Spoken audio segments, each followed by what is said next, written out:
In this video, we'll examine how Daniel serves as a type of Christ in chapter 6.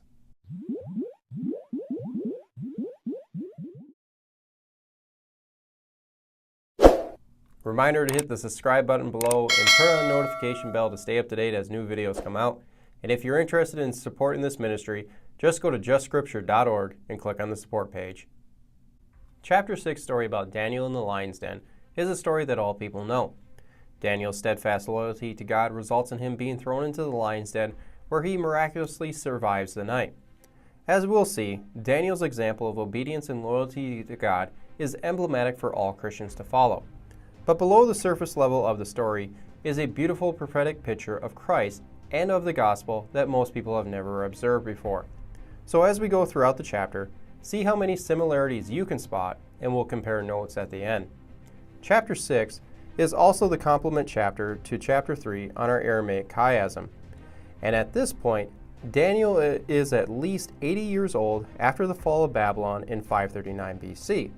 So we need to imagine an older and more seasoned Daniel than one that is sometimes displayed in shows.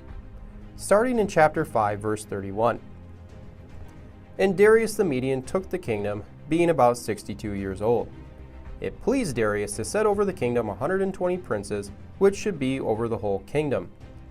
And over these 3 presidents, of whom Daniel was first, that the princes might give accounts unto them, and the king should have no loss. As the Medes and Persians jointly conquered the Lydians and the Babylonians under Cyrus's lead, they became the new Middle East superpower. The geographic size of the empire is very similar to that of the United States. And step 1 for any new empire is to figure out how to govern all this new territory and its very diverse group of people. So King Darius set up 120 princes, or satraps as read in most versions, and 3 governors to rule over the newly acquired Babylonian kingdom. So one should understand that Darius's appointments of the satraps and governors were installed to cover the Babylonians' old territory. Media and Persia were already set up very well at this point, but Darius needed to place people in charge that knew and understood the new territory and its people. They would have to enforce Medo-Persian law and collect taxes from the people. And the easiest way to do this is to use experienced officials from the prior government. And verse 2 said of the 3 governors that Daniel ranked first among them. And this makes sense since Daniel was promoted to the 3rd highest ranking position by Belshazzar on the night of the fall. And with Belshazzar being slain and Nabonidus being recorded fleeing away, that Daniel was the highest remaining official from the old Babylonian kingdom. And at this part, this is the reason why Daniel is made the highest of the 3 governors over the kingdom. This is another indicator for early authorship. It reflects the common practice of simply subjecting the foreign people. When Nebuchadnezzar conquered the territories, he typically just laid a siege and then finally waited for the people to surrender and accepted to pay the heavy tax to him each year. The local kings still remained as kings as long as they bowed down to him, paid their taxes, and didn't try to revolt. And recorded history says that Cyrus spared King Croesus of Lydia's life after conquering them and even made him an advisor to himself. So any critic that would try to say that Daniel's promotion is just a fictional Bible story is misleading their audience away from what history records simply because it matches the Bible. Verse 3.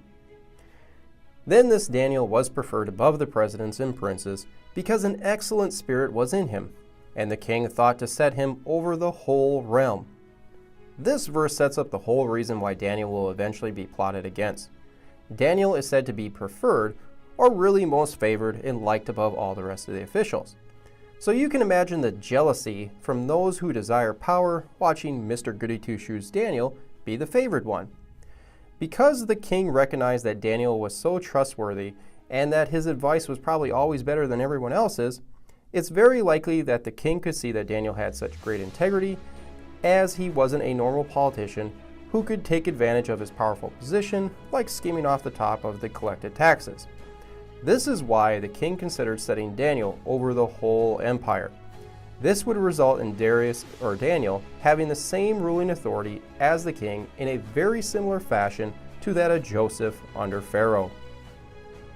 So the jealousy over Daniel's favoritism and the growing concern that he might become too powerful in the other officials' minds gives us the understanding why they will try to subvert his authority by any means possible. But for us looking at the broad picture of Scripture, you can probably already see how Daniel's story foreshadows that of Jesus. Verse 4.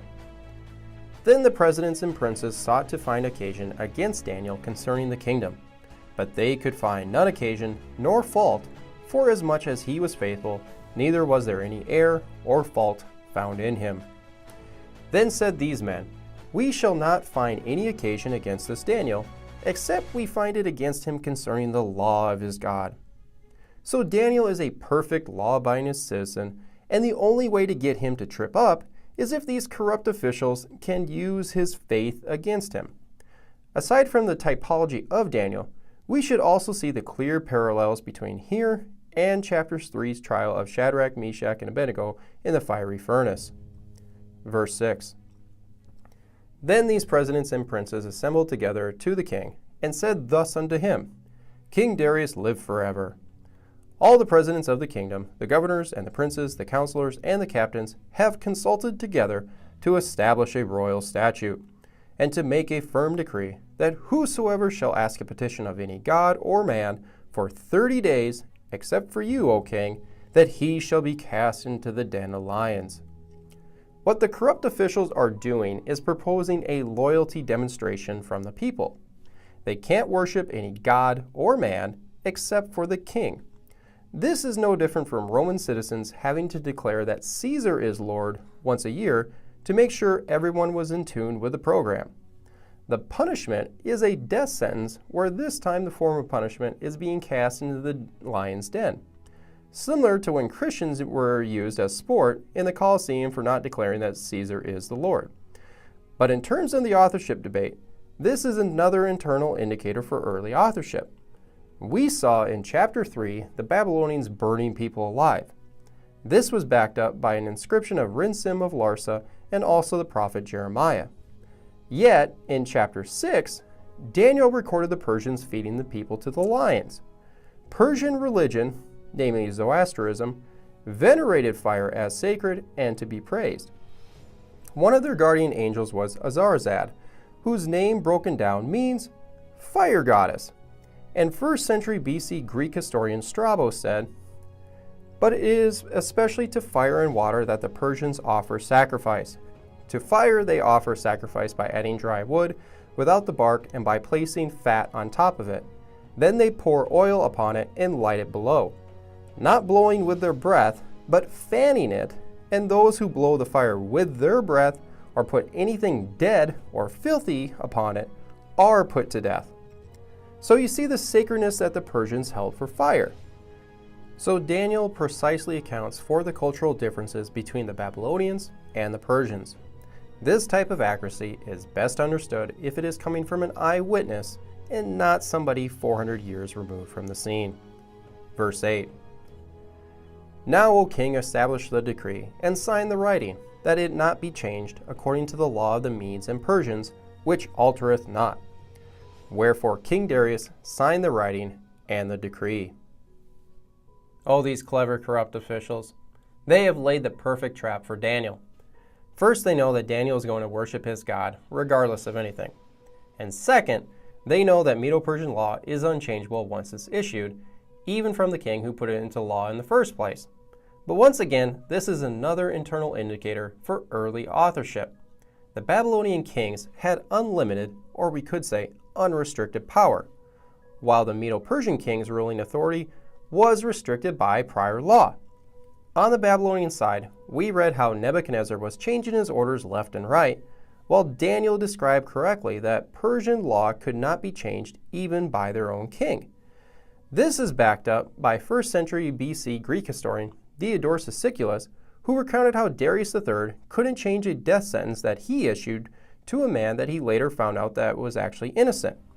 So once again, this type of accuracy is best understood if it is coming from an eyewitness and not somebody 400 years removed from the scene. Verse 10. Now when Daniel knew that the writing was signed, he went into his house. From this, we can acknowledge that Daniel was present in the room and recognize what was actually taking place. Daniel is the #1 ranked governor and Darius' most trusted official. It's very likely that the other 2 governors and a very high majority of the satraps showed such favor and enthusiasm for the decree that Darius just went with it and that his ego got the better of his judgment as well. But we can take notice that Daniel is described going home immediately.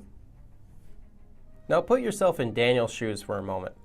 For 30 days, any demonstration of worship to God, or in our New Testament understanding, worship to Jesus, is illegal and a torturous death sentence is the penalty. What's going to go through your head right now? Are you trying to rationalize out the situation? Maybe thinking, it's just 1 month, and that, you can do more good for God alive than dead. So, giving up 4 church services for the next month isn't such a big deal when compared to the big picture of things. But for Daniel, he knows that over the last 67 years that God has remained faithful to him and has delivered him and his friends from similar situations in the past and has revealed himself through supernatural visions. So for Daniel, there is not 1 ounce of fear of death because he knows that eternally speaking, his soul belongs to God. And that is why after going home it says, "And his windows being open in his chamber toward Jerusalem, he kneeled upon his knees 3 times a day and prayed and gave thanks before his God as he did before." Daniel didn't stop praising. He didn't even conceal it.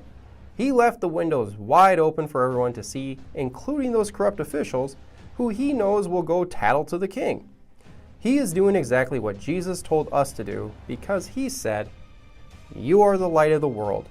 Nor do people light a lamp and put it under a basket, but on a stand, and it gives light to all that are in the house. And in the same manner, let your light shine before others, so that they may see your good works and give glory to your Father who is in heaven." Daniel was the role model to every other Jew throughout the empire.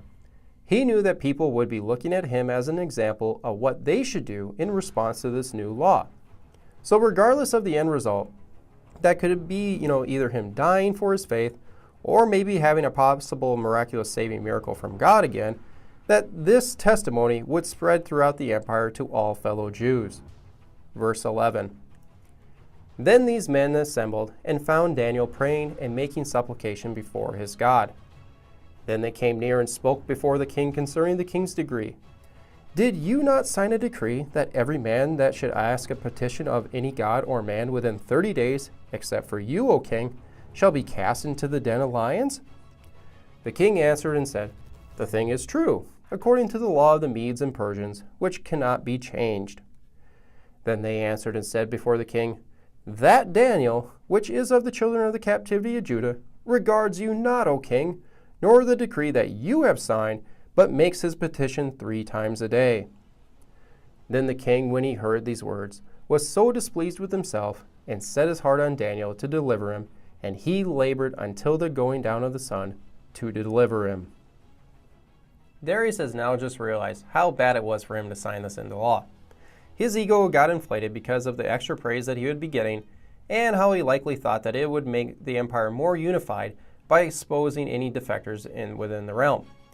But the real ramifications of his decree has now surfaced itself. His best and most trustworthy official is now going to feel the consequences of his poor decision. So he is laboring to find one loophole in the system to get Daniel out of the situation. And as said before, Darius might be a king, but his rule is bound by prior law.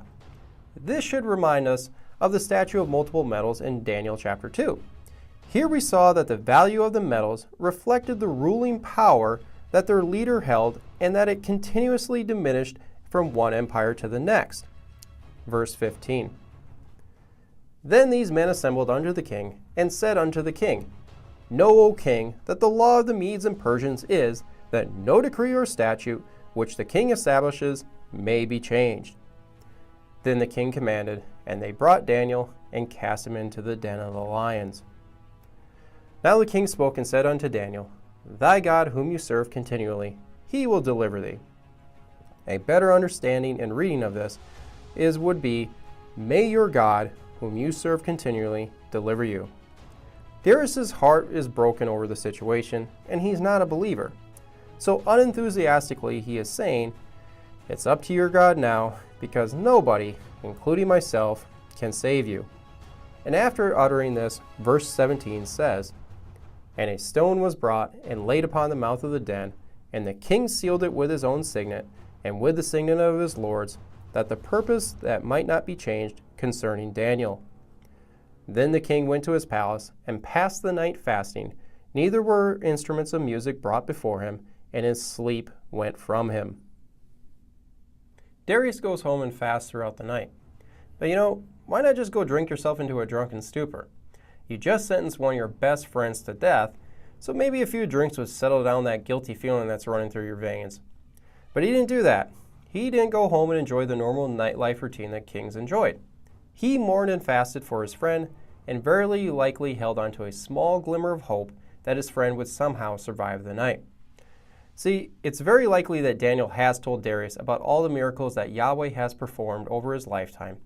Darius could easily think that just maybe the God of Daniel would somehow come through like he did for Shadrach, Meshach, and Abednego at the fiery furnace.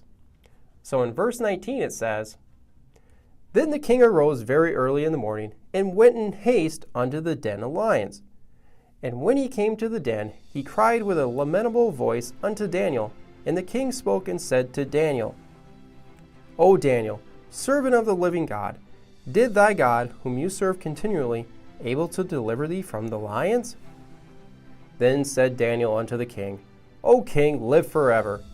My God hath sent his angel, and hath shut the lions' mouths, that they have no hurt on me. Forasmuch as before innocency was found in me, and also before you, O king, I have done no wrong." Daniel is still alive because somehow the lions' mouths were shut. This implies that they were ready to tear him apart and have him for dinner. But God intervened and chose to deliver Daniel because he was innocent and because of his faith. But ultimately, this testimony will serve a greater purpose that we will discuss shortly. Now, did you notice something else about Daniel in the lion's den? There was somebody else present in that room other than Daniel. Daniel said that God has sent his angel. This is the same thing that was said back in chapter 3 when Nebuchadnezzar recognized the fourth person in the fire as an angel sent from God. This reorients our perception of that night in the lion's den, because likely we have only seen movies and pictures of Daniel all by himself in the den, where here Daniel clearly told us that it was God's angel who physically shut the mouths of the lions. And since chapter 3 and 6 reflect one another in our author's chiasm, we are talking about the same angel of God who was present in the fiery furnace. And from our chapter 3 study, we identify this angel as the angel of the Lord, who is also known as the angel of God, who is also described as the Son of the Most High God, who is also directly called God in other verses. And because of these descriptions and our understanding of the New Testament, we can recognize that it was the pre-incarnate Christ who saved Shadrach, Meshach, and Abednego from the flames, but also the one who saved Daniel from the lions. Do you see how the gospel message is embedded into the story? Daniel was sentenced to death, but God extended mercy upon Daniel and declared him innocent, and sent his angel to save him. But all this was done because of Daniel's faith in God. So you see, the same saving faith message is in the Old Testament, no different than it is in the New, that the just shall live by faith. Verse 23. Then was the king exceedingly glad for him, and commanded that they should take Daniel up out of the den. So Daniel was taken up out of the den, and no manner of hurt was found upon him, because he believed in his God. Darius is joyful that his friend is alive and well, but he didn't forget about those corrupt officials who tricked him into signing this law. So verse 24 says, And then the king commanded, and they brought those men which had accused Daniel, and they cast them into the den of lions, them, their children, and their wives, and the lions had mastery of them, and broke all their bones in pieces, or before they came at the bottom of the den. Now I'm sure that this last part raises a few eyebrows from the reader. Like, why is the rest of the family thrown in? They didn't do it. This is true, But this is not how the ancient Near East operated. In their mindset, it's better to eliminate all of them rather than leave any possibility of some vengeful son coming back to haunt them down the road. There's only one example of a nation who banned this type of family group punishment from antiquity, and that was Israel. Deuteronomy 24:16.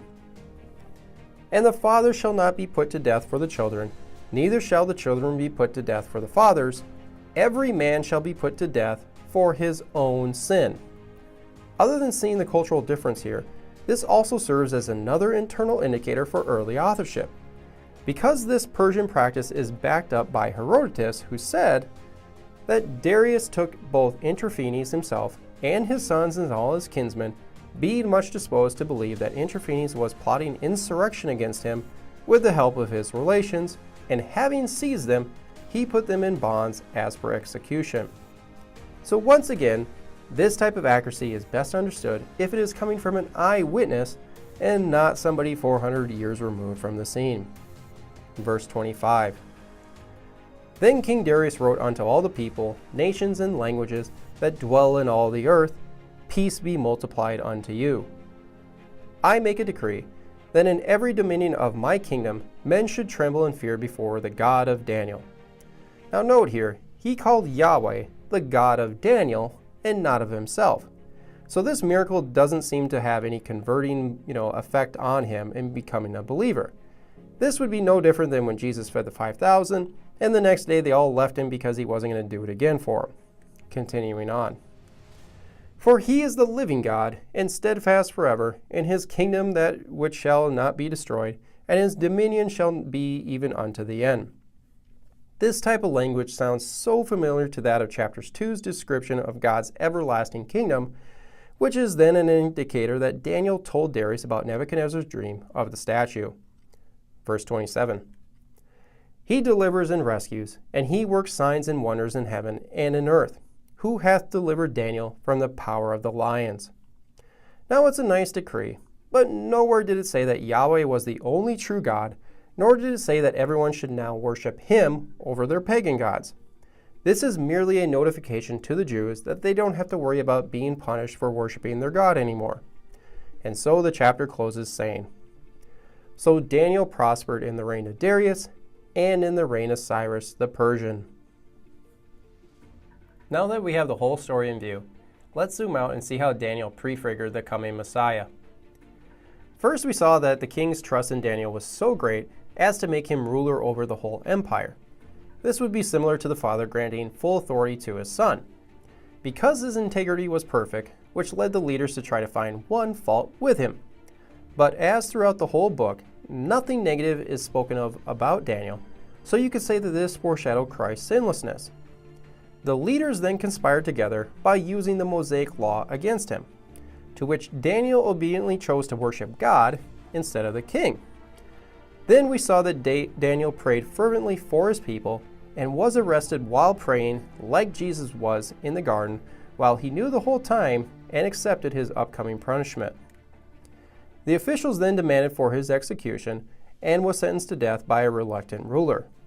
During all of this, though, did you notice that Daniel is never recorded speaking? This is exactly how Jesus was said to not have opened his mouth like a lamb that was led to the slaughter. Next, he would die a torturous death, and a stone was going to be laid over his tomb, and the king sealed it to prevent anyone from rescuing him. Then Daniel was thrown into the pit for a period of time, with the king rising early in the morning to go visit his tomb. But Daniel was delivered by God because he was found innocent, which led to him being lifted up out of the den as a form of resurrection. And although this imagery of the resurrection is probably the most significant thing for us to come away with, the last detail about those who rejected Daniel's rulership and that were casted into the pit themselves is significant as well, because it should remind you of Jesus' words to Nicodemus that anyone who believes in him is not condemned, but anyone who does not believe in him is already condemned. We all love John 3:16. Remember, Jesus didn't stop talking there. He clearly and bluntly explained to Nicodemus that at the end of the day, who we say Jesus Christ is the determinant of our eternal state. So if you're trying to share with someone who Jesus is and they try to veer off onto other topics, continue to bring back the conversation to his life, his death, and his resurrection. It is the foundation to the Christian faith, and once you show that this is historically reliable, then everything else will fall into place. Reminder to hit the subscribe button below, turn on the notification bell, hit the like button, and leave a comment. And don't forget to visit us at justscripture.org. In the meantime, stay salty.